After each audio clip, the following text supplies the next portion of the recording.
कहानी की शुरुआत में हम एक आदमी को देखते हैं जिसने अपने 6 साल के बेटे मार्क को अचानक नींद से जगाया और कहा कि इस घर में खतरा है और उन्हें जल्द से जल्द यहाँ से भाग निकलना होगा। फिर उसने अपने बेटे थॉमस को बाहर भेजा और उसी वक्त मार्क ने देखा कि एक शेल्फ पर रखा मेंढक का पुतला अचानक जिंदा हो गया। इसके बाद वो आदमी अपने दोनों बेटों को लेकर गाड़ी में निकल रहा था तो अचानक उसकी पत्नी पेट्रा उनके सामने आ गई और बच्चों को ना ले जाने की मिन्नतें करने लगी। उसने अपने पति को समझाया कि उसका पीछा कोई नहीं कर रहा, मगर उसने पेट्रा की एक न सुनी और सीधा शमशान घाट की ओर निकल पड़ा। पर अचानक जैसे ही उसने अपना सर पीछे घुमाया तो उसके सर में आग लग गई और वो अपने बच्चों के सामने झुलस कर मारा गया। अब इस घटना को पूरे 10 साल बीत गए थे। मार्क स्कूल जाता था और उसके भाई थॉमस ने एक साउंड स्टोर खोल लिया था। स्कूल में ना तो मार्क के टीचर्स और ना ही उसके साथी उसे पसंद करते थे, क्योंकि पहले उसके भाई को गुंडागर्दी के चलते स्कूल से निकाल दिया गया और उसकी भी कुछ ऐसी ही हरकतें थी। खाली समय में मार्क अपने भाई थॉमस की दुकान पर मदद भी किया करता और उनके साथ मेमो नाम का एक दूसरा लड़का भी काम करता था। मार्क के जन्मदिन पर थॉमस ने उसे क्रॉनिकल नाम की एक पुश्तैनी किताब दी जो उनके परिवार में काफी समय से मौजूद थी।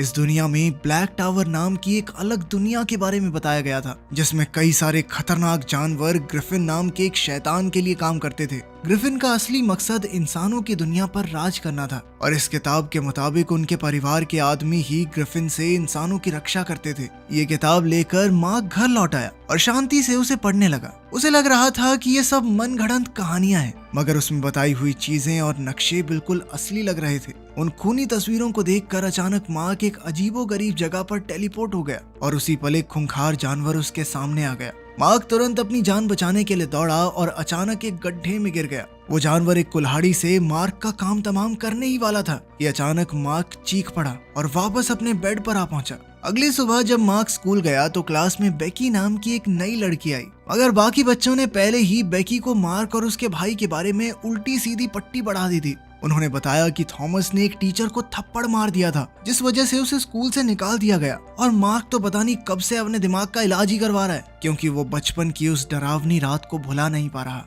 लेकिन बेकी को इस सब से कोई फर्क नहीं पड़ा और वो धीरे धीरे मार्क के साथ घुलने मिलने लगी। फिर शाम को जब मार्क घर लौटा तो उसकी माँ पेट्रा ने उससे थेरेपी सेशंस के बारे में बात करनी शुरू कर दी। उसकी माँ उसे वहाँ इसलिए भेजती थी क्योंकि वो नहीं चाहती थी कि वो भी अपने पिता की तरह बन जाए, लेकिन थॉमस को ये सब बिल्कुल पसंद नहीं था। इसीलिए वो मार्क को घर से बाहर ले आया और उसे अपने साथ शमशान घाट ले जाने लगा, क्योंकि उसने ठान लिया था कि वो ब्लैक टावर की सच्चाई सबके सामने लाकर रहेगा। वो दोनों मिलकर चर्च के ऊपरी हिस्से में घुस गए जहां उनके पूर्वजों ने अपनी रहने की जगह बनाई थी। फिर थॉमस ने उसे वहां रखी चीजें दिखाई जो उसके पिता की थी। उनमें एक खाली डब्बा भी था जिसके अंदर शायद कोई लॉकेट जैसी चीज रखी जाती थी। तभी अचानक मार्क की उंगली किसी नुकीली चीज से कट गई और खून बहने लगा और उसी पल जमीन में से एक ढक्कन अपने आप खुल गया। उस बक्से में से दोनों भाइयों को एक खास लॉकेट मिला। तब थॉमस ने कहा कि किताब के मुताबिक इस लॉकेट के जरिए ही उनके परिवार का कोई आदमी ग्रिफिन का खात्मा कर सकता है। मगर जैसे ही मार्क ने उसे अपने हाथ में पकड़ा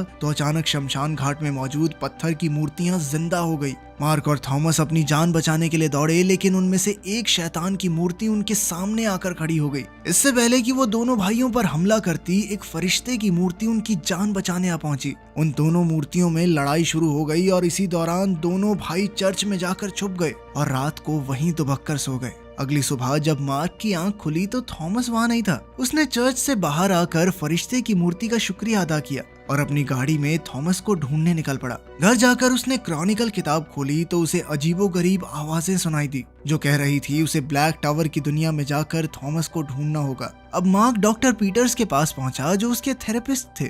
तब पता चला कि बेकी उन्हीं की बेटी है। खैर फिर मार्क अपने भाई के स्टोर पर गया पर थॉमस वहां भी नहीं था। फिर उसने क्रॉनिकल नाम की वो खास किताब खोली जिसमें उसे ब्लैक टावर की दुनिया में जाने के लिए एक पोर्टल की जानकारी मिली। ये पोर्टल उसी चर्च में मौजूद था, लेकिन तभी अचानक वो एक अजीब से कीड़े से डर गया और एक ही पल में किसी घने अंधेरे जंगल में पहुंच गया। उधर मेमो जब स्टोर पहुंचा तो वहां मार्क और थॉमस दोनों को ही ना देखकर उसने पेट्रा को फोन कर दिया। पेट्रा ने घबराकर तुरंत पुलिस में रिपोर्ट लिख दी कि उसके बच्चे लापता हैं। वहीं दूसरी ओर उस जंगल में मार्क को थॉमस मिल गया और थॉमस बेहद खुश था क्योंकि आखिरकार मार्क भी ब्लैक टावर की दुनिया में आ गया था। लेकिन जब मार्क ने बताया कि वो बिना किसी पोर्टल के यहाँ तक पहुँच गया है तो थॉमस को समझ आया कि मार्क के पास असली दुनिया से ब्लैक टावर की दुनिया में टेलीपोर्ट होने की ताकत है। खैर फिर अगली सुबह थॉमस ने मार्क को नींद से जगाया क्योंकि अचानक कुछ भयानक दरिंदे उन पर हमला करने आ गए थे। दोनों भाई तुरंत अपनी जान बचाने के लिए दौड़े मगर थॉमस नीचे गिर गया और दरिंदों ने उसे कैद कर लिया। वहीं मार्क उसी वक्त टेलीपोर्ट होकर स्टोर में आ पहुंचा, जिसे देखकर बेकी और मीमो बुरी तरह डर गए। उन्होंने मार्क को सब कुछ सच बताने को कहा। वहीं ब्लैक टावर की दुनिया में एक सींग वाले जानवर ने अपने मालिक को खबर दी कि उन्होंने टेलीपोर्ट करने वाले लड़के के भाई को पकड़ लिया है। उधर मार्क ने जब बेकी और मीमो को क्रॉनिकल और ब्लैक टावर की दुनिया के बारे में बताया तो उन्हें मार्क की बात पर बिल्कुल यकीन नहीं हुआ। अब मार्क उन्हें सच दिखाने के लिए अपने साथ चर्च में ले गया, मगर इस बार वहाँ वो कमरा ही नहीं था जिसमें वो और थॉमस गए थे। ये सब देखकर बेकी और मीमो को बहुत गुस्सा आया क्योंकि उन्हें लगा कि मार्क उनके मजे ले रहा है। बेकी और मीमो नाराज होकर चले गए तो मार्क गुस्से में पत्थरों की मूर्ति पर मुक्के मारने लगा, जिसकी वजह से ब्लैक टावर की दीवारों में दरारें आ गई। खैर फिर रात को मार्क मीमो के पास गया क्योंकि उसे अपने भाई को ढूंढने में मदद चाहिए थी। हालांकि मीमो को मार्क की कहानी पर बिल्कुल यकीन नहीं था, पर फिर भी वो उसके साथ चर्च में बने पोर्टल तक गया। फिर उन्होंने किताब में लिखी जानकारी के मुताबिक बेसमेंट में एक दरवाजा ढूंढा। फिर मार्क ने किताब में लिखे हुए मंत्र पढ़े और कुछ ही पलों में दरवाजा अपने आप खुल गया। ये सब अपनी आंखों से देखकर मीमो अब तक हैरान हो गया था। फिर उसने महसूस किया कि उसकी आंखें अपने आप ठीक हो गई थी और अब उसे चश्मा लगाने की जरूरत नहीं है। मीमो खुशी से झूम उठा और तभी दरवाजा अपने आप बंद हो गया। अब मीमो ने मार्क से पूछा कि वो इस दुनिया से वापस कैसे जाता है, तो मार्क ने अपनी आंखें बंद करके इस बारे में सोचा और अचानक वो गायब हो गया। जब मार्क की आंख खुली तो वो घर पर पहुंच गया था और अब वो घबरा गया क्योंकि वो मीमो को उस दुनिया में अकेला छोड़ आया था। मार्क ने दोबारा से उस दुनिया में टेलीपोर्ट होने की कोशिश की मगर कोई फायदा नहीं हुआ। तभी पेट्रा वहां आ गई और उसने क्रॉनिकल किताब देखी तो उसे लगा कि उसका बेटा भी बिल्कुल उसके पति जैसा बन रहा है। इसीलिए उसने गुस्से में मार्क को कमरे में बंद कर दिया। इससे मार्क को इतना गुस्सा आया कि वो जोर जोर से दरवाजा पीटने लगा, जिससे ब्लैक टावर की दीवारें बुरी तरह हिलने लगी। इधर पेट्रा ने डॉक्टर पीटर्स को फोन करके मार्क के बारे में बताया तो डॉक्टर ने उसे जल्दी से जल्दी मार्क को रिहा करने को कहा। अब मार्क तुरंत चर्च की ओर भागा और उसे लकड़ी के पत्ते पर एक मैसेज मिला कि मीमो आसपास ही है। अब मार्क तुरंत स्टोर में पहुंचा और जरूरत की चीजें इकट्ठा करके बेकी से मिलने गया। उसने बेकी को बताया कि मीमो ब्लैक टावर की दुनिया में अकेला रह गया है। उसने कहा कि वो मीमो और थॉमस को बचाने जा रहा है। फिर उसने बेकी को क्रॉनिकल किताब दी और कहा कि अगर वो वापस ना लौटे तो ये किताब मेरी माँ को दे देना। इसके बाद वो ब्लैक टावर की दुनिया में जाकर मीमो को ढूंढने लगा। वहीं दूसरी ओर जब बेकी ने वो किताब पढ़ी तो उसकी अजीबोगरीब कहानियां पढ़कर उसे लगा कि मार्क की दिमागी हालत सच में ठीक नहीं है। उधर दूसरी दुनिया में मार्क ने जंगल से निकलकर एक पहाड़ी की चोटी पर मीमो के पसंदीदा गाने चला दिए, मगर तभी कुछ वहशी जानवरों ने गानों की आवाजें सुन ली और वो उसकी ओर निकल पड़े। इधर असली दुनिया में बेकी ने अपने कुछ दोस्तों को क्रॉनिकल किताब दिखाकर मार्क की बताई हुई कहानी सुनाई और फिर उन्होंने उसकी सच्चाई देखने के लिए किताब में से एक मुरझाए हुए फूल को फिर से हरा भरा करने का तरीका देखा और उसे आजमाने का फैसला किया। इधर ब्लैक टावर में एक कैदी को पकड़कर ग्रिफिन की कुर्सी पर बैठाया गया। असल में ग्रिफिन खुद से नहीं बोल सकता था, बल्कि वो किसी इंसान के जरिए अपनी सारी बातें कहता। उसने कैदी की पीठ में अपने खंजर जैसे नाखून चुभाए और फिर कैदी ग्रिफिन के मन की बातें बोलने लगा। उधर मार्क मीमो को ढूंढ रहा था, पर इससे पहले उन वहशी जानवरों ने मार्क को देख लिया तो उसे तुरंत ही वहां से भागना पड़ा। भागते हुए उसके सामने एक अजीबोगरीब आदमी आया जो पूरी तरह से फटे पुराने कपड़ों में लिपटा हुआ था। उस आदमी ने मार्क के चेहरे पर अजीब सा लिक्विड लगाया और उसे अपने साथ एक खुफिया गुफा में छुपा दिया।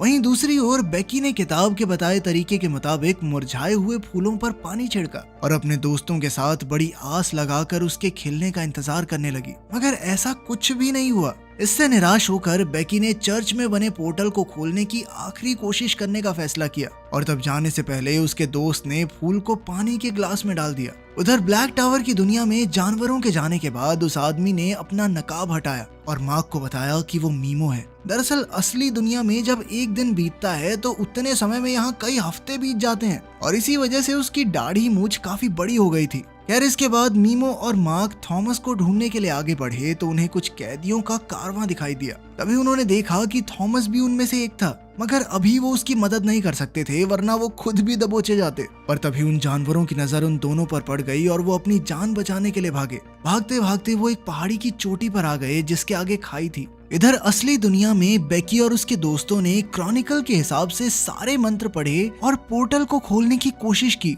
मगर दरवाजा नहीं खुला। उधर मार्क और मीमो पकड़े जाने वाले थे कि मार्क ने अपनी काबिलियत पर भरोसा किया और मीमो को लेकर खाई में कूद गया, जिसके बाद वो सीधा मार्क के कमरे में टेलीपोर्ट हो गए। उनकी आवाज सुनकर पेट्रा दौड़ती हुई वहां आई। खैर मार्क ने बेकी को फोन करके वो किताब लाने को कहा। उधर बेकी के कमरे में वो फूल फिर से खिल चुका था और उसके अंदर से एक जहरीला बिच्छू बाहर आ गया। खैर अगले दिन से मार्क और मीमो थॉमस को बचाने का प्लान बनाने लगे। अब मीमो उस दुनिया के बारे में काफी कुछ जान चुका था। उसने बताया कि उसने एक तालाब किनारे एक झोपड़ी बनाई थी जहां अक्सर कैदियों का कारवां रुकता है। वहीं ग्रिफिन के चेलों ने उसे खबर दी कि इस दुनिया से दूसरी दुनिया में टेलीपोर्ट करने वाला लड़का एक बार फिर से भाग निकला। ये खबर सुन के ग्रिफिन को बहुत गुस्सा आया। उधर बेकी की आंख खुली तो वो उस फूल को फिर से खिला हुआ देखकर हैरान रह गई। उस वक्त वो जानलेवा कीड़ा उसे काटने ही वाला था कि वो जैसे तैसे बच गई और फिर उसने वो किताब अपने पिता को दे दी क्योंकि उसे मार्क की सारी बातें झूठी लगने लगी थी।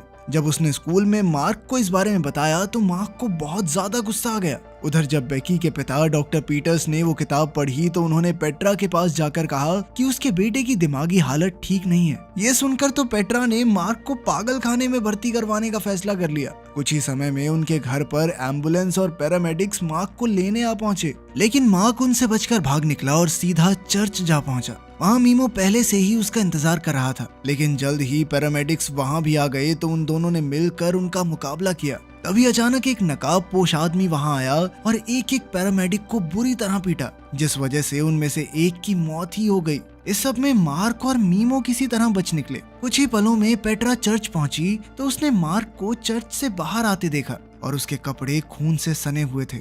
उसी वक्त हम देखते हैं कि मीमो और मार्क तो टेलीपोर्ट होकर ब्लैक टावर की दुनिया में पहुंच चुके थे। मीमो मार्क को अपनी बनाई झोंपड़ी की ओर ले गया। वहीं असल जिंदगी में डॉक्टर पीटर्स ने घर आकर बेकी को बताया कि मार्क ने एक पैरामेडिक की जान ले ली है। इसीलिए उसने बेकी को सीधे तौर पर कहा कि मार्क से मिलने की कोई जरूरत नहीं है। इधर बेकी अपने कमरे में गाने सुनते हुए जमीन पर लेट गई। उसी पल ब्लैक टावर में बारिश शुरू हो गई तो मीमो बुरी तरह घबरा गया। असल में जमीन में लगे फूलों पर पानी पड़ने से उनमें से जहरीले बिच्छू निकल रहे थे। अब मार्क और मीमो दोनों अपनी जान बचाने के लिए दौड़े। वहीं दूसरी ओर बेकी पर भी वैसे ही बिच्छू ने हमला कर दिया और उसके मुंह में घुस गया। उसने बड़ी मुश्किल से बिच्छू को बाहर निकाला और उस पर नमक छिड़क कर काम खत्म किया। उधर मीमो और मार्क भी बिच्छुओं से बचते हुए एक पहाड़ी पर आ पहुंचे। जब सुबह हुई तो सभी बिच्छू उनकी आंखों के सामने ही राख में बदल गए। उधर बेकी ने अपने पिता के कमरे से क्रॉनिकल ढूंढी क्योंकि अब उसे मार्क की कहानी पर यकीन हो गया था। वो किताब लेकर सीधा पेट्रा के पास पहुंची।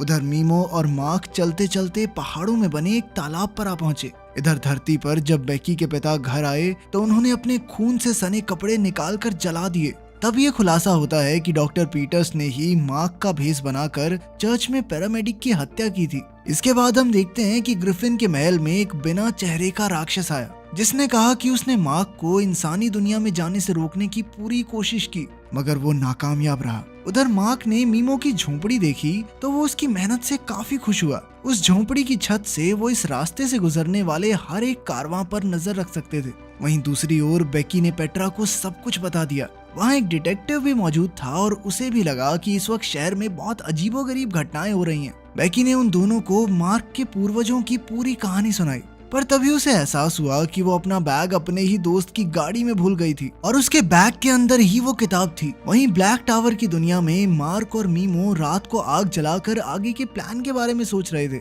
मार्क ने कहा कि वो उन माइंस में जा सकता है जहां सभी कैदियों से मजदूरी करवाई जाती है। वहां वो थॉमस को ढूंढकर टेलीपोर्ट होकर घर चला जाएगा। इसके बाद मीमो इस दुनिया में मौजूद पोर्टल के दरवाजे तक जाएगा और मार्क धरती पर मौजूद पोर्टल खोलेगा जिससे वो भी बाहर आ जाए। लेकिन सबसे पहले उसे अपनी मर्जी से टेलीपोर्ट होने की प्रैक्टिस करनी पड़ेगी। उसी वक्त हम देखते हैं कि ब्लैक टावर से एक आदमी संदेश लेकर डॉक्टर पीटर्स के घर पहुंचा और उसे मार्क के ब्लैक टावर में होने की खबर दी। उस आदमी के जाने के बाद डॉक्टर पीटर्स जब बेकी के कमरे में गया तो बेकी वहां थी ही नहीं। तब उसने कमरे की धूल इकट्ठा की और उसे चख कर बेकी के पूरे दिन के बारे में जान लिया। उसे पता चला कि इस वक्त बेकी एक पार्टी में है जहां वो अपना बैग लेने गई थी। उधर ब्लैक टावर की दुनिया में मार्क बार बार कोशिश करने पर भी टेलीपोर्ट नहीं हो पा रहा था। तो मीमो ने कहा कि उसे अपने अंदर का डर मिटाकर कुछ खुशी के पल याद करने होंगे, शायद तब उसकी शक्तियां उसकी मर्जी से काम करने लगे। तब मार्क ने आंखें बंद करके बेकी को किस करने के बारे में सोचा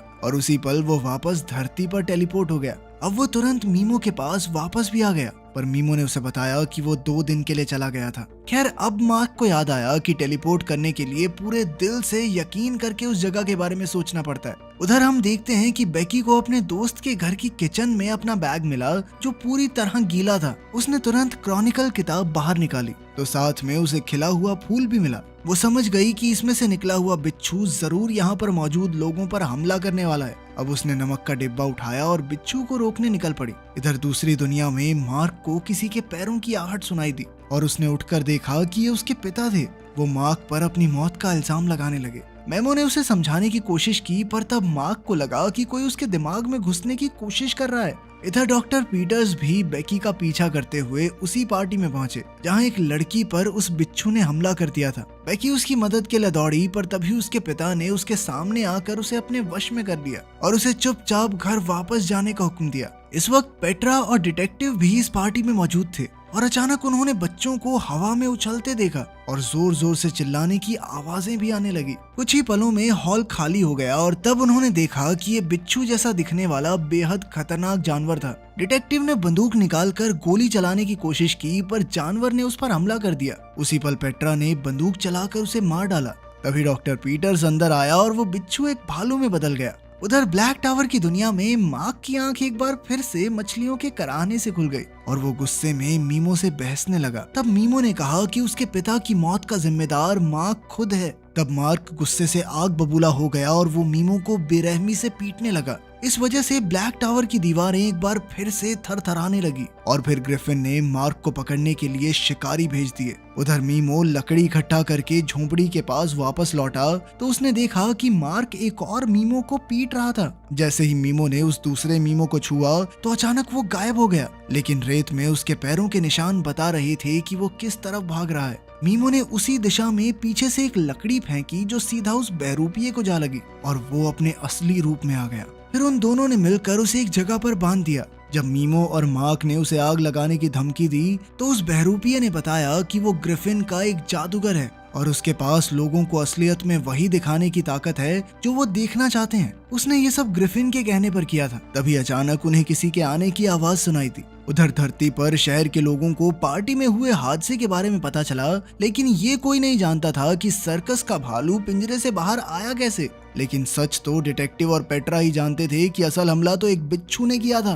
अब डिटेक्टिव ने पेट्रा को अकेले में ले जाकर बताया कि जब उसका पति आग में झुलसकर मर गया था तो उन्हें उसके शरीर का कोई नामो निशान नहीं मिला। उस वक्त भी असली मुजरिम डिटेक्टिव के सामने आया था और वो कोई आम इंसान नहीं था और आज फिर से उस अजीबोगरीब बिच्छू ने हमला किया था। डिटेक्टिव ने कहा कि असली सच की तह तक जाने के लिए उन्हें उस किताब को ढूंढना होगा। उधर मार्क और मेमो कैदियों के कारवां का पीछा करते हुए उस माइन तक आ पहुंचे जहां सभी कैदी मजदूरी करते थे। तभी हॉर्न कमांडर ने माइन में आकर खबर दी कि उनका मिशन नाकामयाब रहा तो उसे माइन में टार भरने का हुक्म दे दिया गया। इधर मार्क ने कैदियों में से थॉमस को ढूंढने के लिए गाने चलाए और गाना सुनते ही थॉमस ने हाथ उठा लिया, लेकिन उसी वक्त सींग वाले सिपाही उसे उठाकर गहरी माइन में ले गए। अब मार्क ने मीमो से कहा कि उन्हें रात होने का इंतजार करना चाहिए। रात होने पर उन दोनों ने एक दूसरे को अलविदा कहा और जब मीमो गार्ड को डिस्ट्रैक्ट करने में लगा हुआ था तो मार्क टेलीपोर्ट हो गया। मार्क ने अपने भाई को ढूंढ निकाला, लेकिन तब उसे पता चला कि माइन में भरा हुआ टार उसकी टेलीपोर्टेशन को रोक रहा था।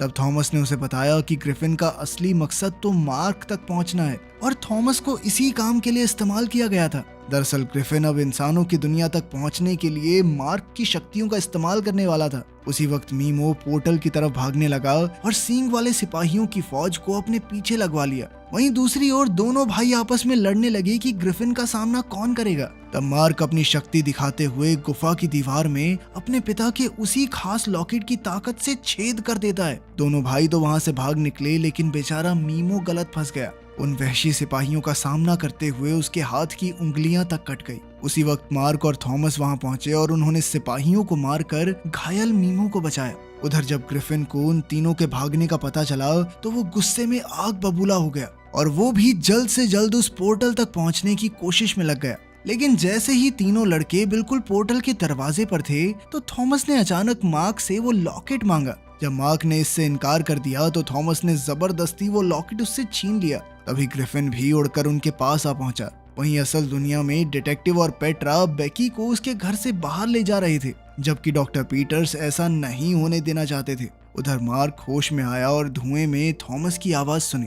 उसने जल्दी से वो जादुई लॉकेट उठाया जो थॉमस ने फेंक दिया था और वो तुरंत समझ गया कि उसका भाई ग्रिफिन के कब्जे में है। इसी दौरान पेट्रा, डिटेक्टिव और बेकी पोर्टल खोलने की कोशिश करते हैं। ग्रिफिन मार्क को लड़ाई के लिए उकसाते हुए उसके अंदर के गुस्से को भड़काने लगता है, लेकिन मार्क ने अचानक अपने पिता की सलाह को याद करते हुए अपने आप को शांत किया और ग्रिफिन से लड़ने से इनकार कर दिया। जैसे ही पेट्रा ने वो पोर्टल खोला तो बेकी तुरंत मीमो को अपने साथ बाहर ले आई। जैसे ही मार्क ने ग्रिफिन को उसे गुस्से से देखते हुए पाया तो वो अपने लॉकेट से हमला करके उसे जख्मी कर देता है। अचानक हुए दर्द की वजह से ग्रिफिन ने थॉमस को नीचे गिरा दिया। दोनों भाई उसे घसीटकर पोर्टल तक लाए और फिर उसके चेहरे पर ही दरवाजा बंद कर दिया। इसी के साथ कहानी खत्म होती है। अगला सीजन आएगा तो वो भी बना देंगे।